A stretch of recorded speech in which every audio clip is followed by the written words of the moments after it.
All right. Hey, flooring pros. We can do something a little bit interesting today. I want to talk about what's that path to $5 million.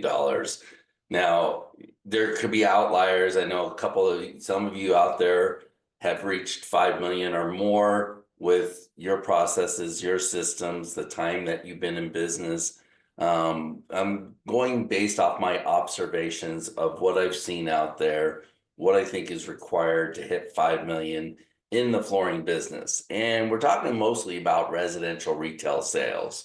So the things we're going to discuss are what are the two things that you need to reach 5 million in residential retail sales? Not talking commercial, those can be much higher numbers, but the margins are typically lower. So I like to deal with residential retail sales mostly for the most part. How much should you budget for your marketing? What is expected that you should spend to reach 5 million in sales? How many sales do you need? How many leads are you going to need? And then how many salespeople do you need? Okay, so if you're interested in getting to 5 million, leave me a message in the comments below. Like, subscribe, do all that stuff. But do me a favor, leave some messages in the comments below. What is your goal to get to? Do you have a goal to get to $5 million eventually? Even a lot of the math and the things that we're going to do are going to apply to you if your goal's only to get to 3 million or 4 million. But what is your goal to get to? And will this help you? If you have any questions about what I'm going through here, leave it in the comments below and I'll respond to you. All right, so the first thing I want to talk about the two things that I think you need to reach 5 million in sales. Just, again, from my observation out there, from what I've seen, the first thing you need is two showrooms.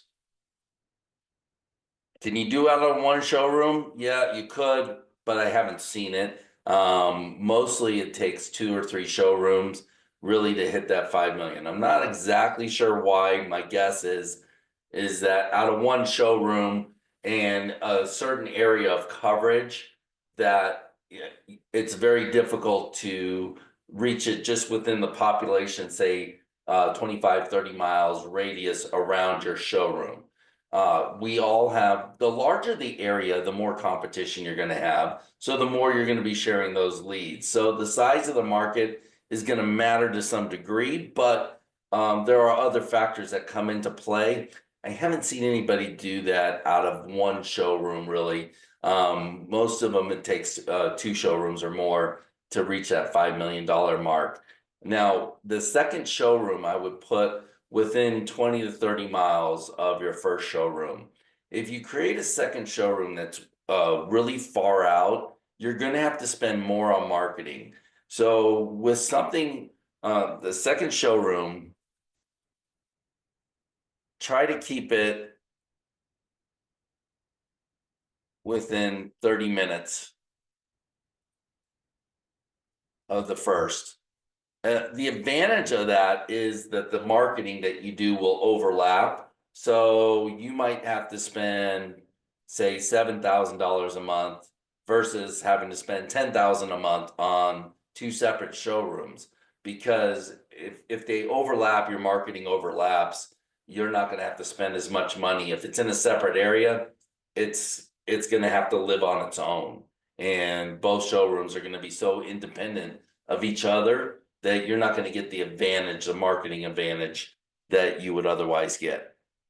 That's based on experience too, because I had a showroom that was an hour away and it was very expensive. It was a lot more complicated to manage than I thought it was going to be. And then we moved into a showroom that was a lot closer, helped us a great deal. So much better area, and it helped reduce our marketing costs and make our marketing costs more effective.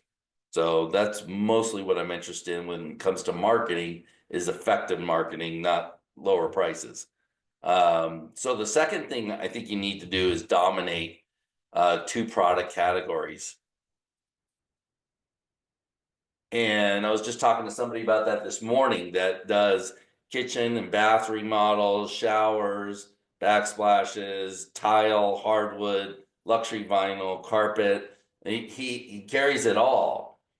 Very difficult to get to 5 million. It seems like people cap out at about $3.5 to $4 million when they're carrying multiple products out of one showroom. And the reason that is usually you water your marketing down so much that you're not getting the effectiveness out of it. There's a lot of challenges in marketing. I'm seeing two things. I'm seeing one, that people aren't spending enough, or two, that they're spending too much.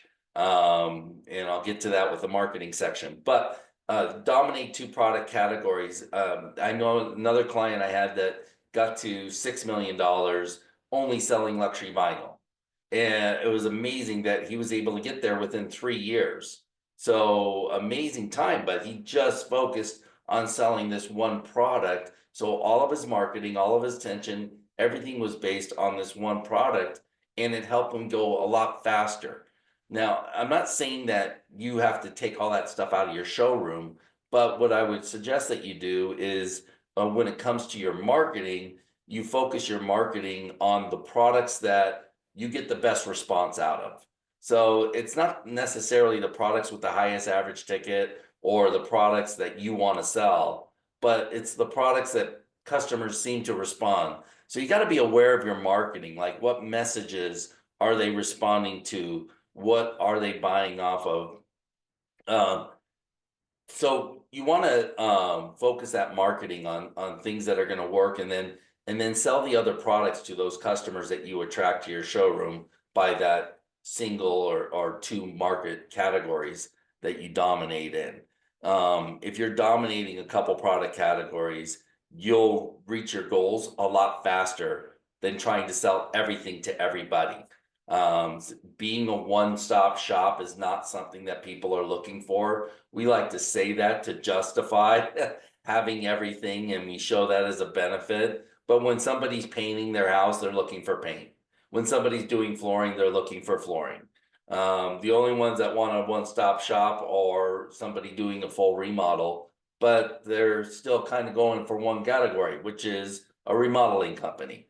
And that might be so specific as kitchen remodel or bathroom model. There's some people that just crush it with showers. I mean, they do fantastic with this one product category. Now they can do other things, but they're so good at attracting customers by selling showers because all their marketing is focused on that. So what's important to you? Is it selling multiple products, or is it getting to $5 million? What is your goal? So whatever that revenue goal is, that's what you're focused on. What's the quickest path to reach your revenue goal? Not how do I sell everything that I have in my showroom. Now, how much should you budget for marketing? I think a great budget is $3,500 per million. So however much money you want to do per year, wherever you're at, I would have budget about 3,500. Now, some could say that that's not enough. For $5 million, that's 17,500 per month. Okay, some can argue that's not enough. I have a client that's spending too much, so we got to whittle it down. And the way it's being spent, it's so inefficient. So throwing a ton of money at it can be grossly inefficient. So when you go tighter on that budget, you're more targeted with your marketing. You got to get involved with the marketing because that's your path to success. That's where you're going to attract the most customers. You are in the marketing business. You're in the business of attracting customers, not doing flooring. Okay. We can't do flooring for anybody unless we attract them. So I find a good budget is $3,500 per million. That's not even really 5%, but I think you can throw a lot of money at it and not get the results you're looking for. And I think this works within your overall budget and your expenses that you have, because you're going to have $5 million. We're going to have employees. We're going to have a showroom, warehouse, rent. You're going to have all these other expenses to keep in mind.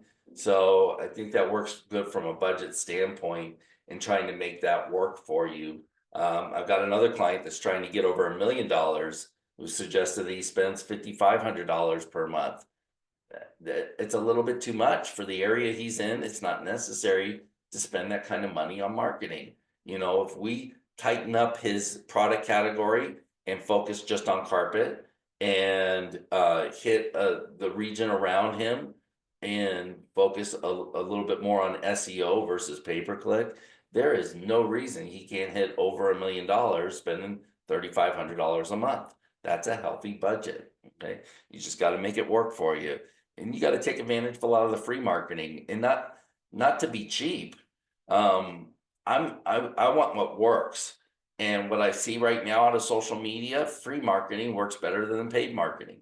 Paid marketing will attract a lot more leads, but there'll be bad leads. So getting a lead isn't good unless you can close them.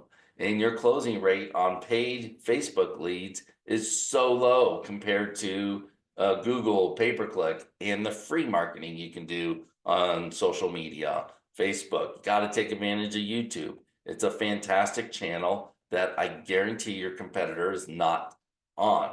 So that's one place you can show up where nobody else is on YouTube. That's it, and it's not a new channel, but it is the one place where really nobody is taking advantage of YouTube. Not en masse, not like they are Facebook and Instagram and TikTok, if you haven't been banned by China yet, or by our government yet. How many sales do you need to get to $5 million? So this is something that's interesting to take a look at. Let's put your average ticket price. So average ticket when you're selling carpet and hard surface is about, I'm going to put that at $6,000. Just based on what I've seen out there and what I've heard from other people. Our average ticket was closer to 7,500, but let's just put your average ticket at 6,000 for this exercise. Now, how many leads do you need per month or jobs? We need jobs needed to hit $5 million. I need 833 jobs per year, which is 70 per month. Okay. That means at a 50% closing rate. Now, I would also argue that somebody that's getting closer to $5 million is better at sales. So I would think their closing rate is closer to 50%. You're probably not going to get to 5 million on sales with a 30 or 40% closing rate. You need to up that closing rate. So 50% or more, let's say it's 50%, that closing rate would command you would need 1,667. I fudged the numbers a little bit because I didn't want to go 666. So 1,667 or 139 per month. That's how many leads you need to generate enough business to hit $5 million a year. And that puts your magic number at 32 leads per week. So that's something that's very measurable. You can figure out how to measure that and how to score that every week to see if you're on track to reach your revenue goals. You're not just looking at the revenue and the sales that you're getting in. You got to look at the leads. That's more important than the dollar amount you're getting, because if everything else is correct, your average ticket and your closing rate, then you should be able to do the math and figure out how many leads. And that's your focus. That's your real focus, is getting the leads in the door. So once you got that closing rate down and that average ticket down, then you can concentrate on lead generation. How many salespeople do you need? So a company doing $5 million, I'd like to have six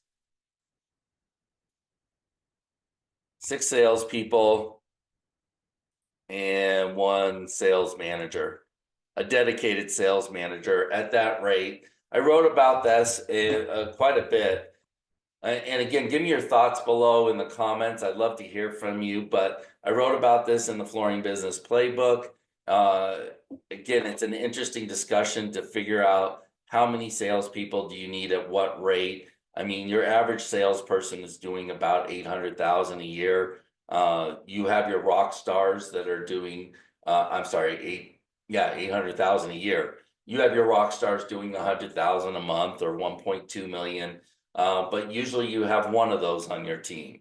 It does average out to about 800,000 a year in sales between those 6 salespeople. So you probably need that. And when you're at 3 to 4 salespeople, it's good to have a manager who also sells. When you get to 5 salespeople, you got to start looking at making that person a dedicated sales manager. And at 6 salespeople, they should be a dedicated sales manager who is helping the other salespeople close jobs and attract leads and staying on top of everything. That's the way to get the greatest effectiveness out of it. Now, the great thing about a commission only structure is you don't need more salespeople, or you can hire more salespeople without it costing the company any more money, because the salesperson is getting paid based off commission. So commission on $500,000 a month is $50,000 if you go by a simple 10%. The commission is not going to change no matter how many salespeople you have. So it's still 10% of sales if everything is set up properly. All right, guys. I think it's an interesting conversation. And again, there's going to be some outliers. I know there are some people that are doing greater than this, but just kind of looking over the numbers and having that discussion. And I love the discussion to talk about what do you need, and agree or disagree with me. And let's debate it. Let's have that conversation and talk about. But I like looking at some of these numbers and really kind of trying to dial it in and hit this in, and then you can test and measure different things to improve, like the average ticket. How do we get the average ticket to go up so we need less leads? How do we get the closing rate to go up so we need less leads and less sales, and we could be more efficient? Is our profit margin at 40% or better? Some people are commanding a better on carpet. You can command 45 to 50% easily. I've got people in hardwood and tile easily 50 to 55%. So it's interesting having these discussions. I try to break a lot of that out in the flooring based playbook, that looking at these conversations and how we operate and how we can be more efficient and more successful and profit now in the flooring industry.